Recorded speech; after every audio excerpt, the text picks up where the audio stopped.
हाय beautiful souls, कैसे हैं आप सब। आई होप कि आप सब अच्छे होंगे। आज मैं बात करूंगी ट्विन फ्लेम जर्नी में थर्ड पार्टी आने के मुख्य कारण क्या हैं। क्योंकि अक्सर होता है ना रिलेशनशिप में कि दो प्यार करने वालों के बीच में थर्ड पार्टी आ जाती है। तो ऐसा ट्विन फ्लेम जर्नी में भी होता है, डीएम और डीएफ के बीच में थर्ड पार्टी आ जाती है और डीएम थर्ड पार्टी में चले जाते हैं। तो सबसे पहले मैं बात करूंगी कि थर्ड पार्टी है क्या। देखिए, जो थर्ड पार्टी है ना, थर्ड पार्टी हम उसे बोलते हैं जो किन्हीं दो प्यार करने वालों के बीच में तीसरा होता है। तो ज़रूरी नहीं कि किन्हीं दो प्यार करने वालों के बीच में तीसरा कोई पर्सन ही हो, है ना। वो कुछ भी हो सकता है। जॉब हो सकती है, मनी हो सकती है, रिलेटिव्स हो सकते हैं, फ्रेंड्स हो सकते हैं, फैमिली मेम्बर हो सकता है कोई भी।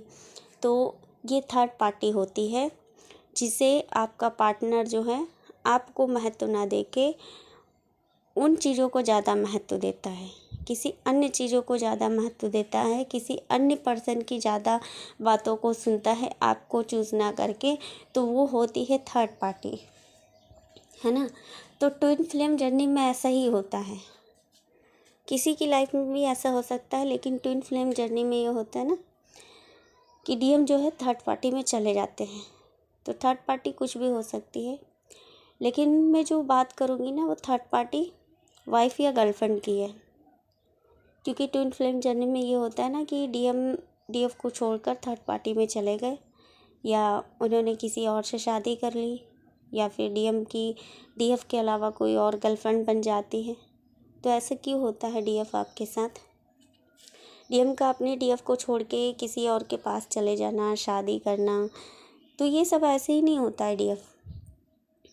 इसका सबसे पहला कारण ये होता है कि डीएम का उस पर्सन के साथ में कर्मा रहता है, इसलिए ईश्वर ना उन्हें उनके कर्मा क्लियर करने के लिए उस पर्सन के पास भेज देते हैं, जो कि उनकी वाइफ या गर्लफ्रेंड बन के आ जाती है ना। जो जिसकी वजह से आप दोनों मिल नहीं पाते हैं, अलग हो जाते हैं, है ना। तो समझना ये है कि ये कर्मा क्रिएट कैसे हो गया। तो ये कर्मा इस तरह से क्रिएट हो जाता है। इसे समझने के लिए आपको अपनी लाइफ के पिछले कर्मों पर ध्यान देना होगा। तो कर्मा जो होता है ना वो डीएम या डीएफ के द्वारा क्रिएट हुआ होगा, भले चाहे जाने अनजाने में हुआ हो, जैसे भी हुआ हो, लेकिन हुआ ज़रूर होगा।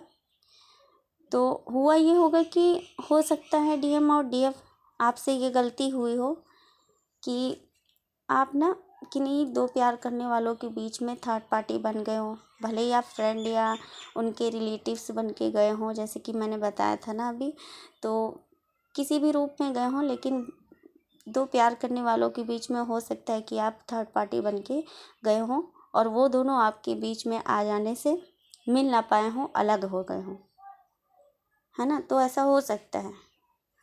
तो मैं यहाँ पे ये नहीं कह रही हूँ कि आपने दोनों में से किसी एक को अलग करके आपने उसकी जगह ले ली, है ना। पर ऐसा हो भी सकता है, देख लीजिएगा आप अपनी अकॉर्डिंग। आप देखिएगा कि आपसे क्या गलती हुई है, तो आप अपनी लाइफ के कर्मों के अकॉर्डिंग देखिएगा, क्योंकि आपको आपसे बेहतर कोई नहीं जानता है। तो हो सकता है कि आप किन्हीं दो प्यार करने वालों के बीच में फ्रेंड बनकर ही गए हों और वो आपसे, और हुआ ये होगा कि आप भले ही फ्रेंड बनकर गए हों और आपसे कोई ऐसी गलती हो गई हो जिसकी वजह से वो दोनों अलग हो गए हों।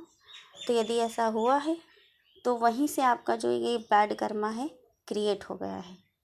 तो यहाँ पे मैंने अभी जो बताया ये था थर्ड पार्टी आने का पहला कारण। ये था पार्ट 1। अगला पार्ट 2 रहेगा। तो थर्ड पार्टी आने के और भी रीज़न हैं, तो उसे अच्छे से समझने के लिए आप पार्ट 2 भी देखिएगा, है ना। तो आपको और भी ज़्यादा अच्छे से चीज़ें समझ में आएंगी और आपको क्लैरिटी मिलेगी। तो आई होप कि वीडियो आपके लिए हेल्पफुल रहेगी। मिलते हैं नेक्स्ट वीडियो में। आप अपना ध्यान रखिए, खुश रहिए, स्वस्थ रहिए। God bless you all, love you all, thank you so much.